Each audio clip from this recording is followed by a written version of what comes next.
উন্নয়ন কাজে খরচ না করে বরাদ্দের টাকা ৯/৬-এর অভিযোগ উঠেছে কুড়িগ্রামের কয়েকটি সরকারি প্রাথমিক বিদ্যালয়ের প্রধান শিক্ষকদের বিরুদ্ধে। কাজ সম্পন্নের পর বরাদ্দের টাকা উত্তোলনের কথা থাকলেও নিয়ম মানছেন না কেউই।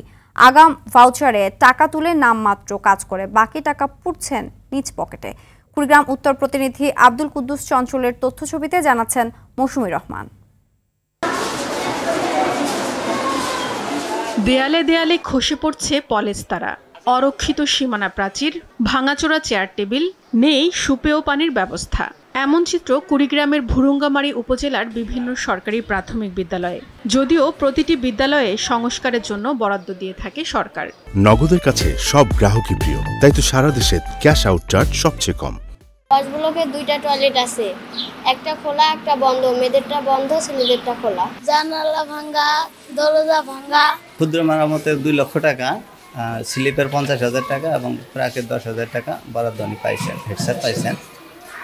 বিলটা উঠাইছে কিনা আমি জানি না। বরাদ্দ হয়েছে এটা জানি, কত টাকা হয়েছে এটা আমি জানি না। এমনই একটি বিদ্যালয় ভুরুঙ্গামারীর দলবাড়ি সরকারি প্রাথমিক বিদ্যালয়। ২০২৩-২৪ অর্থ বছরে এই স্কুলের উন্নয়ন বাবদ দেওয়া হয় ৩ লাখ টাকা। তবে কাজ না করেই ভাউচারে বিভিন্ন মেরামত খরচ দেখিয়ে তোলা হয় সব টাকা।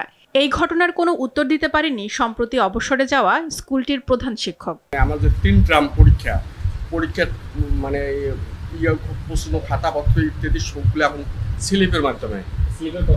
স্লিপের বরাদ্দ হলো ৭০,০০০, তার মধ্যে ভ্যাট কাটার পরে পাইলে হলো ৬০,১০০। উন্নয়ন খাতের টাকা হাতিয়ে নেওয়ার এমন অভিযোগ রয়েছে উপজেলার আরও বেশ কয়েকটি বিদ্যালয়ের প্রধান শিক্ষকের বিরুদ্ধে। নগদের কাছে সব গ্রাহকই প্রিয়, তাই তো সারা দেশে ক্যাশ আউট চার্জ সবচেয়ে কম। আবার শিক্ষা অফিসে কর্মকর্তাদের ঘুষ না দিলে বরাদ্দ জোটে না বলেও অভিযোগ রয়েছে।